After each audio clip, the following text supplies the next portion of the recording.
mean, that's the 2 days how you think like in high school and everything Right. for the most part, So when we was granted that extra week, it was kind of surprising, Yeah. for the most part. But I mean, they changed things for the better, I guess. It makes more of a grind in some ways, right? You're Yeah, in the in a dorms way, another week, yeah. yeah. For the most part, I mean, which is can be good or bad, but I feel like the most part is good, especially for us partners, coming off of last year's season.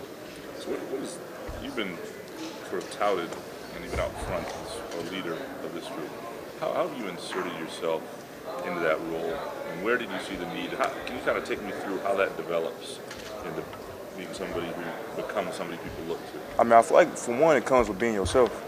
So in some cases, if being yourself doesn't mean you're a leader, then that's that. I feel like I had those qualities. For the most part, I came in as a freshman, and I was still talking to guys, side by side. I wasn't more in the front of being vocal, but I was still like doing that talking. But now, I mean, Coach D calls on leaders. And I was one guy to step up. And I'm comfortable with doing them kind of things. And you can see, I remember talking to Jamal Lyles last year, and he made it very clear that he didn't really like that role, but he was a senior, Yeah. and so people sort of expected it. I mean, that's one of the things you talk about. You either sort of have your personality or you don't. Could you see was it hard as an underclassman to assert yourself into that role when it's maybe not viewed as your time? You're not the Yeah, it definitely is. Because sometimes also, when you play sports, a lot of that comes with playing, and then not just playing, being somebody who plays and make plays for the most part. So when I was younger, I didn't feel that urge to kind of hop up in front so fast because I wasn't a guy who was playing as much, So when that time come and then everything just kind of formed together. Do you feel like that grind of becoming the player you are now, kind of fighting for everything you got, has helped you with a leadership standpoint that, you can relate to younger guys who are going through the same thing and nothing's been given to you to earn it? Yeah, definitely. Because I told like all my teammates, especially like the younger ones, that I've been through everything for the most part. And I feel like I've been through the non-playing, the playing, or the inconsistency of this, or this and that.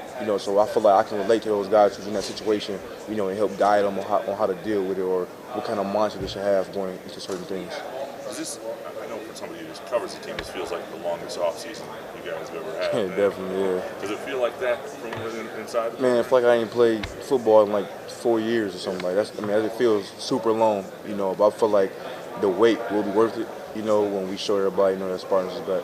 Do you think that, some of it, she didn't have the bowl game last year, so it's a little different, but a lot of it's just everything that's, you guys, I'm guessing, can feel the weight of one thing after another all off season, all the.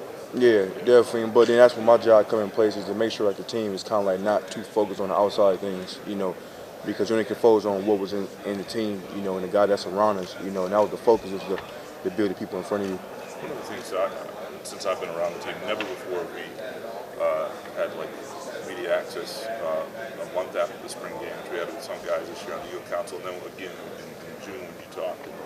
Was that something that the players really wanted to do, to get out and change the narrative? Or how did that come?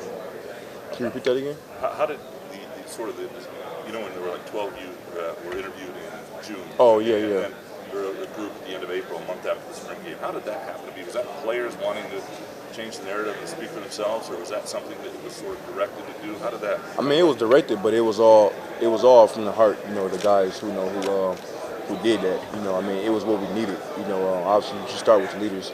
What I'm saying, who should be verbal for the most part, and doing it that way definitely helped.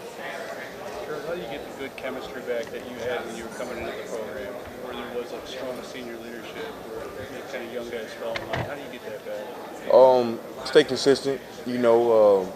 Grab a group of people. Who's like you. Obviously the Brian Allen, the Chris Fries.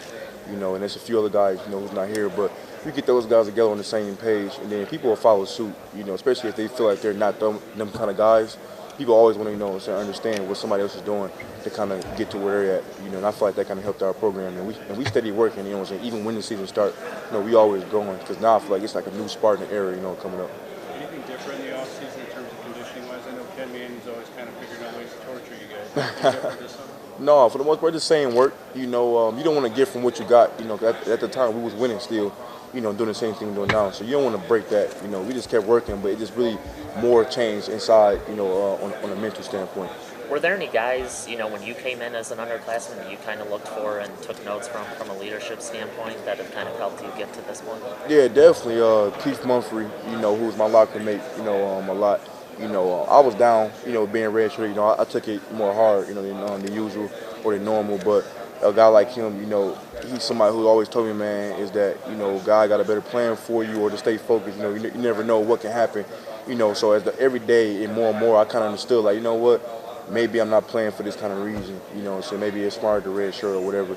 And he kind of kept me positive, and seeing how he came to work every day. He was a guy who wasn't getting as much, as not that many catches or whatever, but his attitude that he went with things, I seen how he was never down about certain stuff. So I kind of took on that role, and it helped me get to where I'm at today. Yeah, there's obviously a difference between being the best player and being a leader. Growing up, were you put in leadership positions? Is this new to you? No, I always been in leadership position. I mean, and then it kind of comes with my dad too. My dad's a great leader.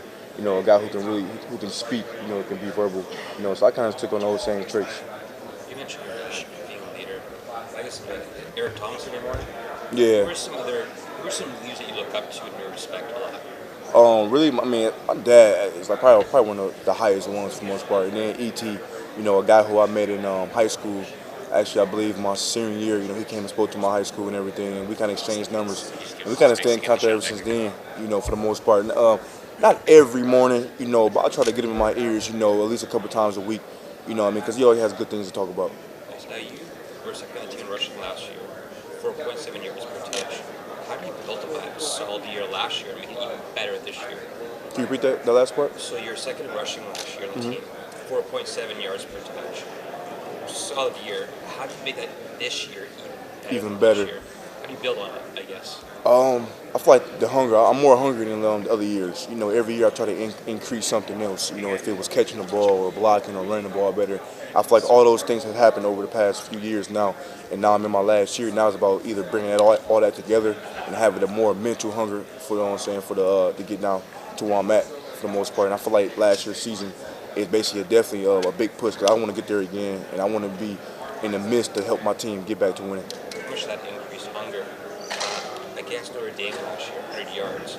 How much did that do for your confidence in a big stadium, big game? 100 yards rushing? It did a lot for my confidence, actually. For one, it showed people that I can run, because my teammates always do like, well, you ain't fast. So it showed people that I can run, obviously when it's there, and I can create things, and it kind of just like show or blossom more of what kind of player I can be. Talk about the running back group. Obviously, this is looked at as a strength in this offense, kind of what your goals are for it as a group. We're trying to be one of the best, if not the best, I'll say backfield, either in the nation or in the Big Ten. I feel like we got a good, strong group of guys, guys who can last, who can run, who can outrun, who can do everything, So I feel like, Madre, LJ, and myself, we're a good group of guys, and we brothers too. So it's not like oh man, that he played or I didn't play. It's more like, man, you got to do what you got to do, because we can control the outcome of that. I noticed you got the Mylan Hicks and Mike Sadler. And one of the things that I thought might have been underlooked is the effect of that on last year's group with those two guys who a lot of you were close with.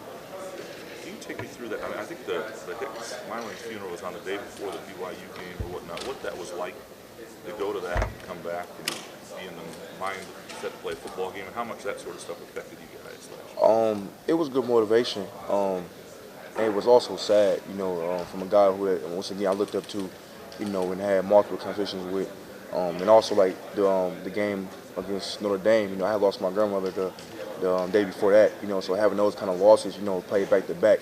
It's doing two things you can do. You can sit down and be sad about it, because I mean things happen for the most part, and it's sad that you do.